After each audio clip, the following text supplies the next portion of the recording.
جل شانہ فرماتے ہیں کہ جا آج کے سارا دن کی کاموں کی کفایت، تیرے سارے کاموں کی کفایت میرے ذمہ ہے۔ کتنی دفعہ پڑھتا ہے؟ ایک بار۔ جو فجر کی نماز کے بعد سورۃ یاسین پڑھتا ہے تو اللہ پاک فرماتے ہیں جا آج سارا دن کے کاموں کی کفایت میرے ذمہ ہے، یعنی سارے تیرے کام میرے ذمہ ہیں، میرے ذمہ ہیں۔ میں ایک عمل بتایا کرتا ہوں کہ جب آپ کسی نئے گھر میں جائیں 81 بار سورۃ یاسین مل کے پڑھ لیں۔ نئے گھر میں جائیں، اپنے گھر میں رہتے ہوئے تسبیح خانہ نیا گھر ہے، وہ گھر بھی عارضی ہے، بھی عارضی، کیا خیال ہے؟ اور یہاں اگر سورۃ یاسین 81 دفعہ پڑھ لیں، وہاں کی ساری برکات نصیب ہوتی ہیں۔ یہ جو 81 کا عدد ہے یہ اوتاد کا ہے۔ قرآن کی کون سی آیت ہے اوتاد کے ساتھ؟ والجبال اوتادا۔ اوتاد عربی زبان میں میخوں کو کہتے ہیں، ہم نے پہاڑوں کو میخیں بنا دی ہیں، اوتاد۔ جو بندہ 81 دفعہ سورۃ یاسین جو مجمع مل کے پڑھ لے، 81 اوتاد، اوتاد کہ پہاڑوں کو ہم نے میخیں بنا دیا، جس کی وجہ سے زمین کھڑی ہے، جس کی وجہ سے۔ اسی طرح نظام عالم جو کھڑا ہے اوتادوں کی وجہ سے ہے۔ اوتادوں کے اوپر پھر درجات ہیں بہت زیادہ، کتب ہے، کتب عالم ہے، پھر ابدال ہیں، پھر غوث ہے۔ یہ نظام ہے، روحانیت کے حکمران ہیں، یہ روحانیت کے عہدے ہیں۔ جو مجمع مل کے فجر کی نماز کے بعد 81 دفعہ سورۃ یاسین پڑھے، آپ تو 81 سے زیادہ پڑھ چکے ہیں، سوچیں کئی 81 پڑھ چکے ہیں، بہت بڑا مجمع ہے ماشاءاللہ۔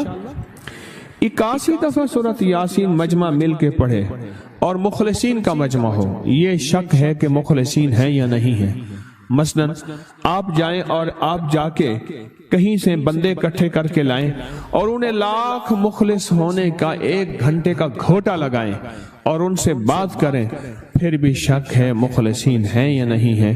اور یہاں الحمدللہ آپ سارے مخلصین بیٹھے ہیں، کہیں الحمدللہ۔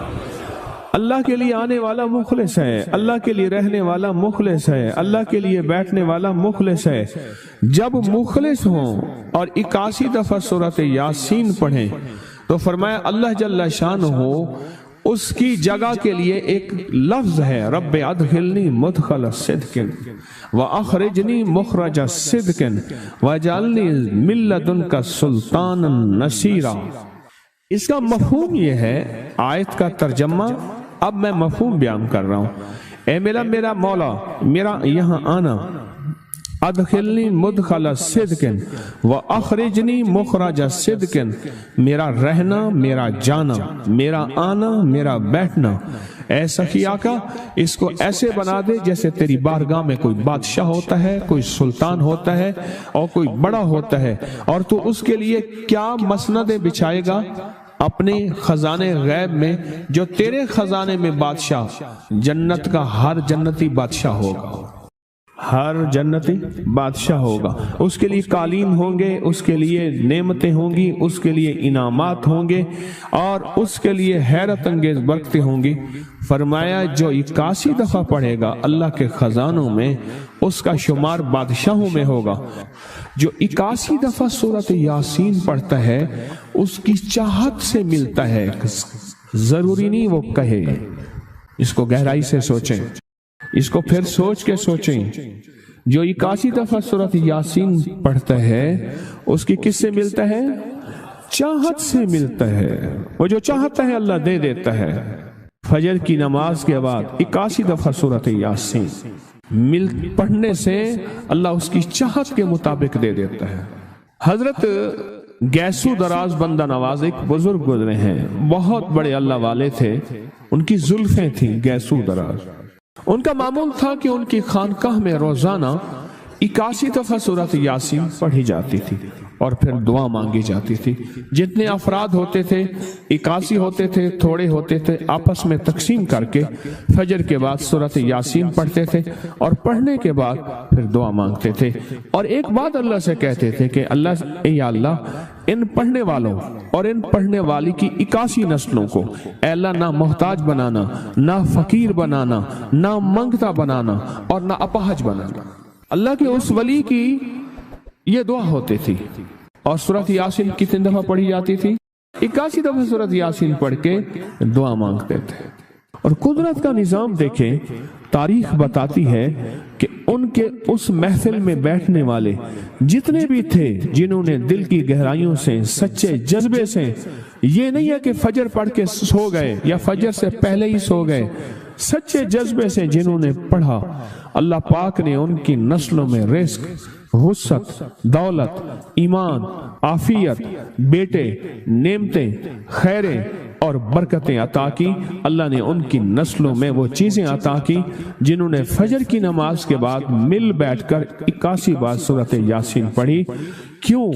81 اوتاد ہیں کہ جو شخص یہ چاہتا ہے اللہ میری نسلوں کے لیے رزق کے دروازے کھلے رکھ، رزق کے روحانی اور رزق کے جسمانی، اللہ میری نسلوں کے لیے دنیا کی مہنگائیاں، حالات، کرائسس، ناکامیاں، اور پتہ نہیں آگے مہنگائیوں کی صورتحال کیا ہوگی، لیکن اللہ مجھ سے اور میری نسلوں سے رزق نہ چھین، تو فرمایا اس شخص کو کہے کہ سورۃ فاتحہ پڑھ، اور سورۃ فاتحہ کو ایک بار پڑھ، اور جب پہنچ ایاک نعبد و ایاک نستعین، اس کو 40 منٹ ایسے وجدان، ایسے درد، ایسی کیفیت کہ کوئی دنیا کا کوئی فرد مجھے یاد نہ رہے سوائے اس کی ذات کریمی کے، اور اس کو دہرا دہرا دہرا دہرا، اس کو دہرا، اور کہا کہ میں نے وہ پڑھنا شروع کر دیا، پڑھنا شروع کر دیا۔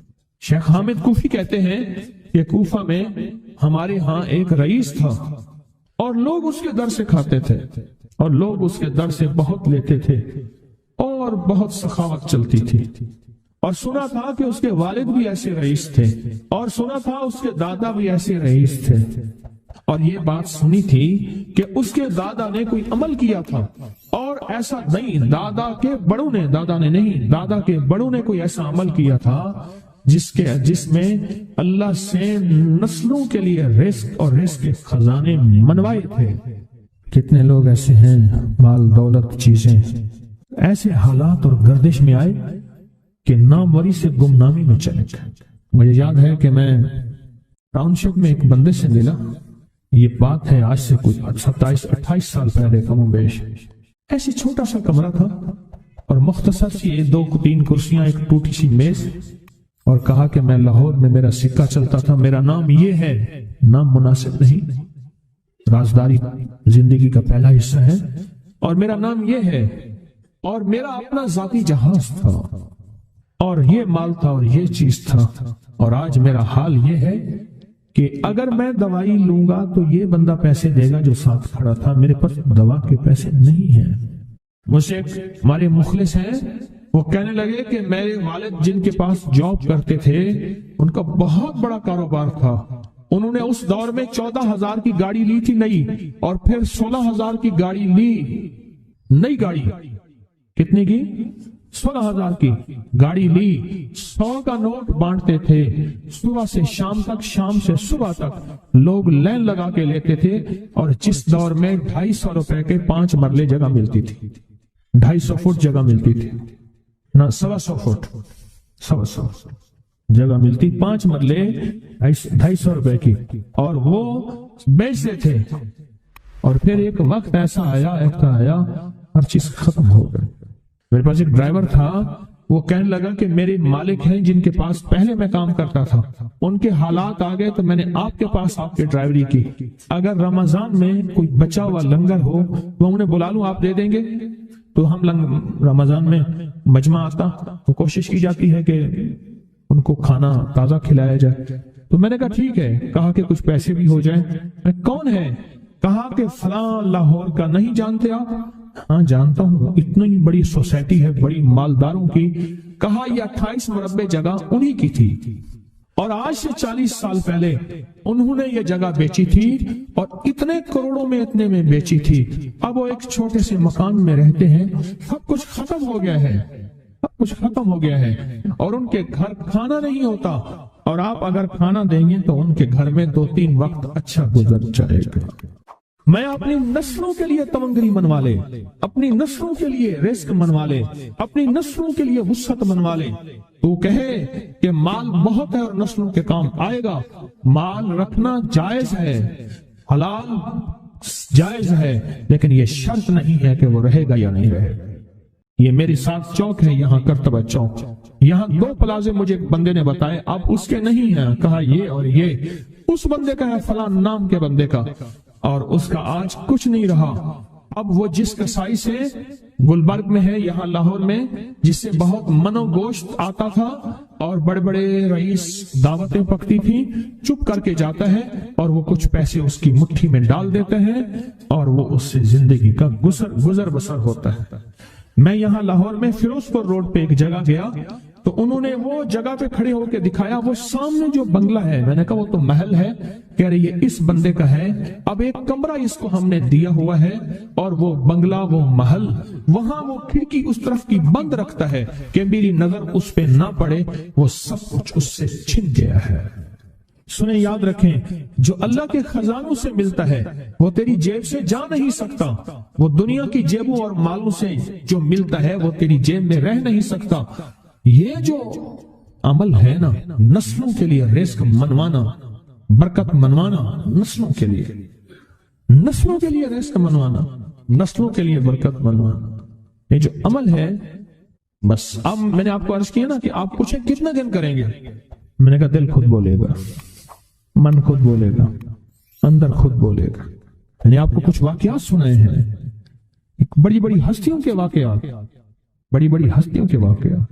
یہ اس میں سعودی عرب مکہ مکرمہ میں ایک جگہ ہے، اس کا نام خالدیہ ہے سوسائٹی، میں وہاں ایک عرب سے ملا، شیخ ابو ترکی اسے کہتے تھے، تو اردو عربی تو مجھے آتی نہیں، بس تھوڑی بہت ایسی شدھ بدھ ہے، تو وہ تھوڑی ہی دیر میں کہتے تھے، ایسے اٹھتے تھے نا، کہتے تھے اللہم ایاک نعبد و ایاک نستعین۔ میری ان سے چند ملاقاتیں ہیں، بوڑھے تھے، بابے تھے، کہ ان کے بڑے آئے تھے، اصل میں خلافت عثمانیہ تھی تو ان کے بڑے ترکیہ سے آئے تھے، تو پھر مکے میں رہتے تو وہیں کے ہو گئے۔ ان کا جو خادم تھا وہ اردو بولنے والا تھا اور انڈیا کا تھا، اس سے میرا تعلق تھا، تو میں نے اس سے پوچھا، میں نے کہا تیرا جو ہے یہ بابا یہ کیوں پڑھتا ہے؟ یہ پتہ نہیں، میں پوچھ کیوں پڑھتا ہے؟ اس نے کہا جلالی بابا ہے، تو کہے گا مجھ سے، میں نے کہا میرا کہے، اچھا وہ میرے اشارے دیکھ رہا تھا، تو اس نے ابھی سے پوچھا کیا کہتے ہیں؟ اس نے ڈرتے ڈرتے کہا کہ جی آپ یہ کیوں پڑھتے ہیں؟ تو بڑا خوش ہو گیا، کہنے لگا پہلا بندہ ہے جس نے مجھ سے پوچھا، آج تو کسی نے پوچھا نہیں، پہلا بندہ ہے جس نے مجھے یہ پوچھا ہے۔ کہا جب ہم چھوٹے تھے ہمارے پاس بہت غربت تھی اور تنگ دستی تھی، تو میرے والد ہمیں بٹھا لیتے تھے اور ہم سورۃ فاتحہ پڑھتے تھے، اور جب پہنچتے تھے نا ایاک نعبد و ایاک نستعین پر، تو پھر اس کو میرے والد کہتے تھے دہراؤ، بہت زیادہ پڑھو، بہت زیادہ پڑھو، بہت زیادہ پڑھو، بہت زیادہ پڑھو۔ کام پڑھتے تھے، بہت زیادہ پڑھتے تھے، اور کہا میرے والد پھر دعا کرتے تھے اور ہم آمین کہتے تھے، اور میرے والد کہتے تھے چلو مبارک ہو، ہمیں جو ہے اللہ پاک وہ فلاں چیزیں، وہ حلاوے، وہ چیزیں کھلائیں گے۔ کہہ رہے ابے کو دیکھتے تھے، ابا جی ہمارے پاس تو پیٹ بھر کے روٹی نہیں ہے، آپ کہتے ہیں اللہ وہ کھلائے گا، وہ کھلائے گا، اور ابا ایسے خوش ہو جاتا تھا۔ کیوں؟ ابے کو یقین تھا کہ سورۃ فاتحہ اس کریم نے قبول کر لی اور میرا کام ہو گیا۔ وَمَن يَتَوَكَّلْ عَلَى اللَّهِ، ہاں میرے بندے میری ذات پہ بھروسہ کر کے دیکھ، میرے قریب آ کے دیکھ، مجھ سے دوستی لگا کے دیکھ تو صحیح، میں کر کے دکھاؤں گا۔ وہ طاقتور چیز ہے جو 7 نسلوں کو کھلاتی بھی ہے، پلاتی بھی ہے، سکون کی نیند سلاتی بھی ہے، اچھا لباس پہناتی بھی ہے، عزتوں کے تاج سر پہ رکھواتی بھی ہے۔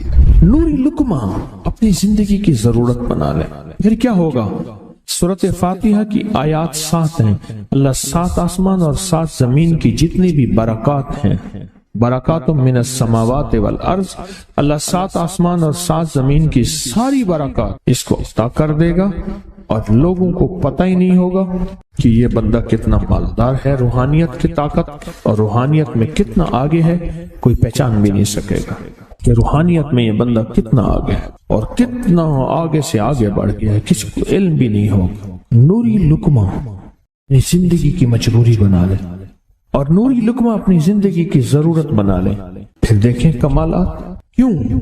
فرمایا جو سارے قرآن میں ہے، جو سارے قرآن میں ہے، جو سارے قرآن میں ہے، آنکھیں کھل جائیں۔ یہ سورۃ فاتحہ نماز کھانے کے دوران پڑھنے والا یہ اہل نظر میں ہے، اس کی نظر وسیع ہو جاتی ہے، یہ اہل کشف ہوتے ہیں، ان کی دل کی آنکھیں کھل جاتی ہیں، یہ فرشتوں کو دیکھتے ہیں، یہ انسانوں کے دلوں میں جھانک لیتے ہیں، یہ کائنات کے راز پڑھ لیتے ہیں، کائنات کے راز پڑھ لیتے ہیں۔ یہ اللہ پاک ان کے سامنے جنات آنکھوں سے دکھاتا ہے، حتیٰ کہ یہاں تک کہ اللہ قبر کے راز بھی ان کے اوپر کھول دیتے ہیں۔ نوری لقمے کا اثر یہ ہے دل کی آنکھیں کھل جاتی ہیں، دل کی آنکھیں کھل جاتی ہیں، دل کی آنکھیں کھل جاتی ہیں۔ یہ نور لقمے کی تاثیر ہے۔ چہرے کی آنکھیں تو سب کے پاس ہیں، دل کی آنکھیں سب کے پاس نہیں، دل کی آنکھیں سب کے پاس نہیں، چہرے کی آنکھیں سب کے پاس ہیں، دل کی آنکھیں سب کے پاس نہیں۔ نوری لقمے کی یہ تاثیر ہے کہ دل کی آنکھیں کھل جاتی ہیں اور دل کی دنیا آباد اور دل کی دنیا شاد اور دل کا وہ بندہ بامراد بن جاتا ہے جو نوری لقمے اپنی زندگی میں شامل کرتا ہے۔ اور نوری لقمے سورۃ فاتحہ، اور کتنی بار؟ اچھا، یہ سورۃ فاتحہ بیماریوں کا علاج۔ صحابہ کرام فرماتے ہم جا رہے تھے، کوئی ایک سردار تھا، اس کو بچھو نے کاٹ لیا اور اس کو چیخ رہا تھا بیچارہ۔ فرمایا سانپ کا کاٹا سوئے، بچھو کا کاٹا روئے۔ میرے پاس ایک سانپ کا کاٹا آیا تھا، غنودگی میں تھا، وہ بہت غنودگی میں سے سوتا تھا، اور میں نے کہا اس کو سونے نہ دے، خیال نہ کیا انہوں نے، ادھر سے ہٹا تو بندہ ختم ہو گیا، سانپ کا کاٹا۔ ہمارے ایک والد صاحب رحمۃ اللہ علیہ کے تھے ملک عبد الرحمن ڈوڈی، وہ لائے تو کہنے لگے اس بچھو کے کاٹے کا علاج، صحابہ کرام نے 7 بار سورۃ فاتحہ پڑھ کے اس پہ دم کر اور وہ ٹھیک ہو گیا۔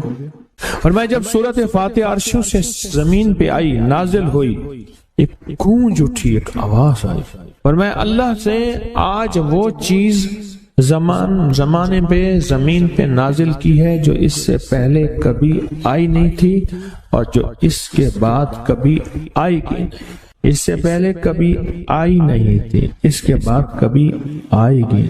اور جب سورۃ فاتحہ نازل ہوئی، شیطان رویا، پیٹا، اپنا سر پہ راکھ ڈالی اور اتنا شور کیا کہ کاش کہ یہ سورۃ فاتحہ آئی ہے، اور اگر آئی ہے تو واپس چلی جائے، اگر واپس نہیں گئی تو کسی کی زبان پہ نہ جائے، یعنی کوئی اس کو پڑھ نہ سکے، اگر پڑھے تو اس کا یقین نہ ملے۔ یقین سے پڑھنے والے کی دنیا بھی، آخرت بھی، رزق بھی، عزت بھی، صحت بھی، تونگری بھی، بادشاہت بھی، خوشیاں خوشحالیاں بھی یقین سے پڑھنے والے کو ملتی ہیں۔ اور اس لیے آج بھی شیطان سورۃ فاتحہ سے لرزتا ہے کہ سورۃ فاتحہ پڑھنے سے جنات اور شیاطین ایسے دور ہوتے ہیں، ایسے کہ میلوں دور چلے جاتے ہیں، اور اس بندے سے خوف زدہ ہوتے ہیں جو سورۃ فاتحہ پڑھتا ہے۔ کھانے کے دوران اس کی حکمت کیا ہے؟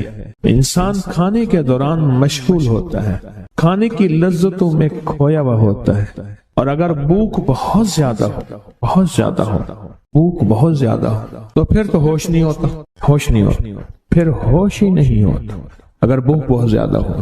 اب اسی دوران جس طرح سنے غور سے، بڑی میں عجیب بات بتا رہا ہوں، حضرت امام جعفر صادق سلام اللہ رضوان اللہ تعالی علیہ مجمعین اللہ کے ولی تھے، ولایت کے تاجدار تھے، سرداروں کے سردار تھے، اولیاء کے سردار تھے۔ میں بازار میں جاتے تھے، جا کے پھر واپس آ جاتے تھے، پھر جاتے کچھ نہیں خریدتے تھے۔ کسی نے پوچھا اب کیوں جاتے ہیں؟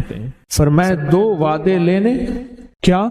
میں جا کے بازار میں ہر بندے کو سلام کرتا ہوں، وہ سلام کا جواب دیتے ہیں، اور کیا پتا کسی کے سلام کا جواب ایسا ہو جو اللہ کے ہاں مقبول بھی ہو، محبوب بھی ہو۔ اور پھر فرمایا بازار میں جاتا ہوں اور جا کے بازار میں جاتا ہوں اور جا کے بازار کی دعا پڑھتا ہوں۔ فرمایا جو چوتھا کلمہ گھر میں پڑھے گا اس کو 10 نیکیاں ملیں گی، اور جو بازار میں پڑے گا کتنی نیکیاں ملیں گی؟ 10 لاکھ 10 لاکھ نیکیاں ملیں گی۔ پر میں 10 لاکھ نیکیاں کمانے کے لیے جاتا ہوں۔ آل رسول کی محبتیں، عبادتوں کا حرص دیکھیں، ہمیں مال کا حرص، انہیں اعمال کا حرص۔ وہی دعا، وہی چوتھا کلمہ گھر میں پڑھیں، 10 نیکی ہیں، بازار میں پڑھیں، کیونکہ وہ ہر بندہ مشغول ہے، دنیا میں، مال میں، چیزوں میں، بھاؤ تاؤ میں لگا ہوا ہے۔ وہی بازار میں پڑھیں تو 10 لاکھ نیکیاں۔ اسی طرح کھانے کے دوران جب لذت ہے، کھانے کے دوران ذائقہ ہے، اور کھانے کے دوران لذت اور ذائقے میں اگر کوئی بندہ سورۃ فاتحہ پڑھ لے تو اللہ کہتا ہے تو ان لذتوں میں مجھے نہ بھولا، ان کھانے کی چیزوں میں مجھے نہ بھولا، ان ساری کیفیتوں میں مجھے نہ بھولا۔ اللہ خوش ہوتا ہے، اور پھر اللہ جل شانہ اسے 7 آسمان اور 7 زمین کی برکتیں حوالے کر دیتا ہے، اور جس کے پاس 7 آسمان 7 زمین کی برکتیں ہوں، یہ ساری عبادتیں کھانے کے دوران کوئی معنی نہیں رکھتی، پھر ایسی سمیٹ کے اللہ کائنات کو اسے دے دیتا ہے۔ نوری لقمے کی تلاش کریں، نوری لقمہ زندگی میں لے آئیں، بڑی خوشحال زندگی گزرے گی، بہت لاجواب زندگی گزرے گی۔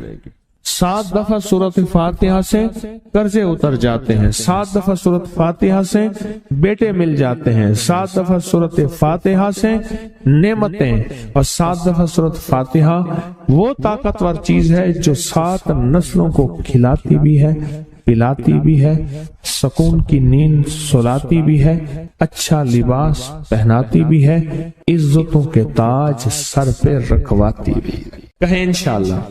آپ سوچیں کون سا مشکل عمل، بہت زبردست عمل ہے، 1 منٹ کا کام ہے اور کام بن جاتا ہے۔ اور میں نے اس کی اجازت جتنی مشکل سے لی تھی نا، اس عمل کی بہت مشکل سے اجازت، اور جس دن لی تھی اسی دن فیصلہ کیا تھا انشاءاللہ اسے چھپاؤں گا نہیں، انسانیت مخلوق کو بتاؤں گا۔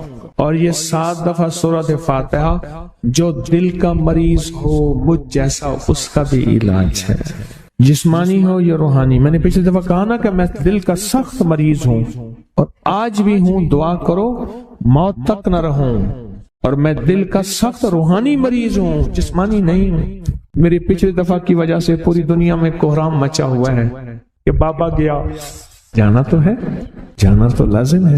پچھلی دفعہ میں نے وہ کہہ دیا کہ میں دل کا سخت مریض ہوں، میرے لیے دعا کرو، وہ یہ مریض ہوں، روحانی مریض ہوں، روحانی مریض ہوں۔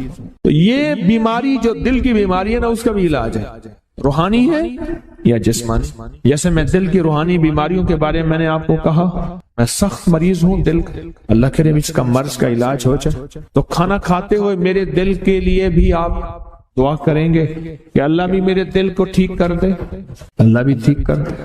آپ مجھے بزرگ سمجھتے رہے ہیں اور اندر سے کام کھوکھلا ہو۔